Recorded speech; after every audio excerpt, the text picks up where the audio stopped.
This is Jonathan Cahn. Welcome to my YouTube channel. When you look at what's happening in the world, it's easy to wonder what's going on, and are things out of control? Is this what the Bible foretold? Is the end near? What do I need to know about the future? Where's it all going? How can I be prepared? What is God's prophetic word for the hour and for me? On this channel, you're going to find prophetic updates, the mysteries of God, daily words for life, biblical revelation, prophetic teachings, and much more. I pray it's going to be a great blessing to you in the days ahead. So be sure to hit the subscribe button and tap the bell icon so you're notified every time there's a new video that's posted. Leave a comment as to how God is blessing you. And don't forget to share these videos with friends who need to hear them. Thanks again, and God bless you. Shalom. There are moments in history when time seems to stop, moments when heaven bends low to whisper into the ears of those who have been called not by man, not by flesh, but by the Spirit of the living God. Today is one of those moments.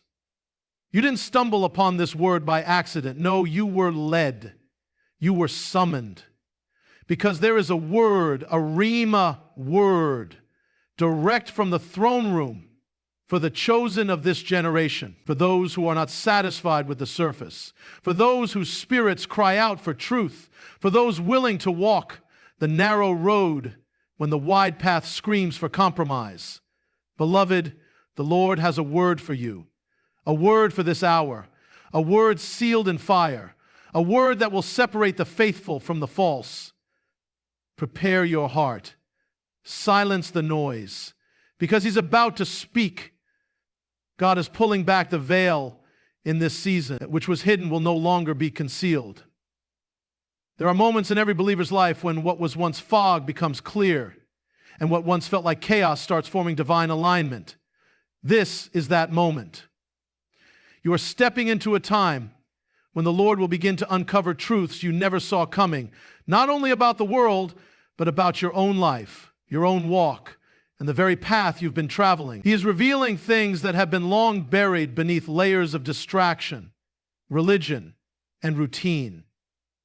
For some, these are truths about relationships you thought were from God, but were born from your own desire. For others, it's an awakening to the spiritual atmosphere you've allowed to surround your home. You will begin to see what is behind the curtain, not as a punishment, but as preparation. The Lord is not revealing these things to break you, but to build you, to purify your heart, and to set you apart for what is to come. When the Lord unveils something, it is never without purpose. Like the prophets of old who saw visions others could not comprehend, you will begin to perceive what is really happening beneath the surface. You will sense when a voice is truly from the Spirit or merely coded in spiritual language. You will discern motives, intentions, and the true nature of what has appeared good but was never God. This unveiling will feel uncomfortable at first, but it is a divine act of mercy. He is preparing His chosen ones to walk in clarity while the rest of the world stumbles in confusion. This is also a season when the hidden sins of leaders, churches, and even entire systems will be brought to light. Do not be shocked when it happens. The Lord is cleansing His house first. Judgment begins not with the ungodly, but with the people of God. And when that judgment comes, it is always to correct, redeem, and realign His children to the truth. That's why He's doing the same in you. The unspoken struggles, the secret fears, the areas you've buried, He's reaching deep into the soil of your soul and pulling out the roots that were never meant to grow there. Because the Lord will not allow His remnant to walk in deception, not even self-deception. This is not about paranoia. This is about precision. The Lord is sharpening your spirit. He's making you sensitive to the slightest nudge, the smallest whisper. Where once you ignored warning signs, now you will act on them with confidence. Where once you entertained doubts, now you will stand in boldness. And in this unveiling, you will find freedom. For truth, when revealed, does not condemn, it liberates. But the unveiling is only the beginning. The next movement of God is separation. The Lord is calling His people out of mixture. This is not a suggestion. It is a command. Too long have the chosen ones flirted with the edge. Too long have they tried to merge light with darkness, truth with carnal desire. The Lord has drawn a line in the sand, and He is calling His people to cross over. The times of spiritual neutrality are ending. The lukewarm will be spewed out. The Lord is looking for a consecrated people, those who do not just speak of holiness, but live it. Those who do not merely preach purity, but embody it in secret. You cannot bring fire down from heaven when your altar is shared with idols. You cannot walk in power when you are chained by mixture. The Lord is stripping away every counterfeit fire. He is removing the incense that does not rise from a pure heart. He is cleansing His bride. This call to separation will cost something. It will cost friendships built on convenience instead of covenant. It will cost platforms that applaud compromise. It will cost opportunities that look good on the surface, but are traps in disguise. The Lord is asking you, will you be holy as I am holy? And if your answer is yes, then He will take you through the process. He will prune, He will refine, but He will also fill you with a weight of glory that cannot coexist with mixture. The world is blending everything: gender, truth, morality, even the identity of the church. But you were never meant to blend. You were meant to stand apart, to shine as a beacon, not flicker like a candle in the storm. And when you choose to be separate, you will feel it, the isolation, the rejection. But in that holy place of separation, you will also feel something greater, the presence of the one who called you. Heaven is releasing mantles, and not just any mantles, but those destined for the end-time harvest. These are not garments of show, but coverings of assignment. In the days of Elijah and Elisha, the mantle symbolized more than power. It symbolized responsibility, succession, and the transfer of divine purpose. Today, that same spiritual act is happening, but only those with eyes to see and hearts to receive will recognize it. God is not distributing mantles to the complacent, nor to the crowd pleasers. These are falling upon those who have stayed hidden, those who have been through crushing, who have walked through fire without seeking a stage. You may have felt like you were in a wilderness for years, with your voice muted and your gifts shelved. But the wilderness was not punishment, it was preparation. The anointing you're about to carry could not be poured out on a shallow foundation. It had to be cultivated in secret places. It had to be pressed through tears, forged through rejection, and purified through obedience. And now, because you did not quit, because you did not bow, because you did not sell out, the mantle is descending. There are specific assignments being birthed. Some are being called to speak with boldness, to confront systems of darkness in the church and the culture. Some are being called to intercession, where your prayers will literally shift regions. Others are being called to build, to restore the ancient ruins, to disciple and mentor a generation that has never known the fear of the Lord. And still others are called to uproot, to tear down structures that were never ordained by God, even if they were once useful. Each mantle carries weight. It will not come without warfare. It will attract resistance.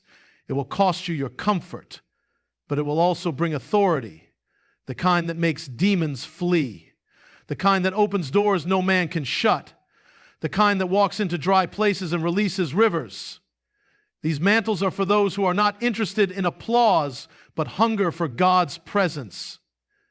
They're for those who would rather hear, "Well done, my faithful servant," than the praises of men. But before the mantles are fully activated, something must take place. God is shaking the foundations. What is built on sand will not stand. The storms coming will test the integrity of every structure, ministries, marriages, governments, and even personal convictions. When the Lord begins to shake, it is never random. It is targeted. It is strategic. He shakes to sift. He sifts to refine. And He refines to establish. Do not be surprised when what once seemed stable begins to crumble. Some of what collapses is God's mercy, not His wrath. He is not trying to destroy you. He is trying to deliver you. He is removing the counterfeit so that He can reveal what is true. What you thought was necessary may have just been a crutch. What you leaned on for strength may have been draining your spirit. And in the shaking, he is realigning your dependence back to him. Nations will shake, churches will split, movements will fall, but the ones who built upon the rock will not be moved. They will remain, not because of their intellect, their resources, or their charisma, but because of their surrender.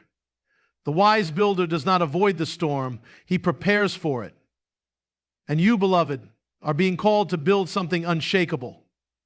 The shaking is not only external, it's internal. God is shaking the foundations of your heart, the unresolved wounds, the hidden fears, the private doubts. He is laying bare every layer of pride, every false identity, every lie you've believed about yourself. He's doing this not to embarrass you, but to liberate you. He is revealing what's unstable so he can replace it with what's eternal. In the midst of the shaking, the true church will rise. Not the church of entertainment, but the church of fire. Not the church that conforms to culture, but the church that transforms it. It will be the church built on the revelation of Christ, not trends, not algorithms, not personalities. And those who stand in this hour will not do so in their own strength. They will stand because they've been shaken, sifted, and secured in the secret place. Do not fear the shaking. Embrace it. Because what remains afterward will be pure, holy, and ready to carry the weight of the coming glory. There is a sound rising from the throne room, one of restoration. Not just of things lost, but of time, territory, and purpose. What the enemy meant for evil is being overturned. What was stolen is being returned. Not in the same form, not as a replay of the past, but as something greater, something infused with the power of redemption. The Lord does not simply restore to the former state. He multiplies, He refines, He resurrects with glory. Some of you have walked through seasons of great loss. Relationships broken, ministries abandoned, dreams buried beneath disappointment. But hear this, the story is not over. The enemy may have touched your finances, your health, your peace, even your identity, but he did not touch your destiny. God preserved it in his own hands in a place where the devourer cannot reach. And now he is calling forth what has been lying dormant. The cry of restoration is not a weak plea. It is the roar of a lion reclaiming what belongs to him. What looked like failure is about to become a testimony. What looked like delay is about to become a divine unveiling. Joseph lost everything, his family, his freedom, his name. But at the appointed time, in one day, he was pulled from the prison and placed in the palace. And when his brothers stood before him, he said, "You meant it for evil, but God meant it for good." That same redemption is working on your behalf. This restoration is not limited to personal loss. It will touch everything under your spiritual jurisdiction.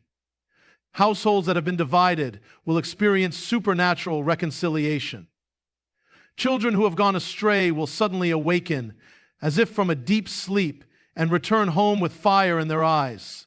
The very ground where you once experienced defeat will become the platform for your victory. The pain was real, but it is not permanent.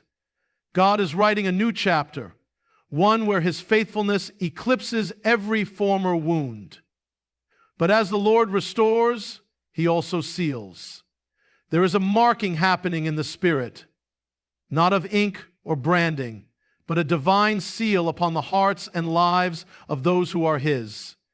This seal is not visible to the naked eye, but in the realm of the Spirit, it is unmistakable. It distinguishes you from the crowd. It identifies you as belonging to the Lord.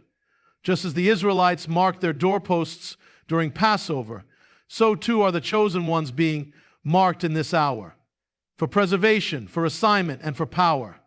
This seal comes with access. Those who carry it will be invited into the chambers of revelation. They will walk in authority, not because of a title, but because of intimacy. The seal is forged in surrender. It is not given to the popular or the polished, but to the yielded. Those who have allowed God to break them, shape them, and purify them will walk with this seal and carry a presence that shakes atmospheres. In the days ahead, many will profess Christ, but only some will carry his seal, and the difference will be undeniable. The sealed will speak, and chains will break. They will lay hands, and sickness will flee. They will move through darkness and not be touched, because the seal of the Lord is not symbolic, it is active. It guards, it guides, it empowers. This sealing is a sign of ownership. When a king seals a scroll, it cannot be undone except by his authority. So too, when the Lord seals a life, no demon in hell can reverse it. You may face resistance, you may walk through fire, but you are sealed. And the seal is the promise that the one who began a good work in you will complete it. It is the evidence that you have been chosen, not just to survive what's coming, but to overcome it. And the seal comes with a call to endure, a call to stay faithful, a call to live like you belong to another kingdom. This is not the hour to shrink back. This is not the time to go silent. The Lord is marking his remnant so that in the midst of chaos, there will be clarity. In the midst of darkness, there will be light. In the midst of compromise, there will be those who still stand for righteousness. You are being sealed for such a time as this, not for ease, but for purpose. Not for safety, but for glory.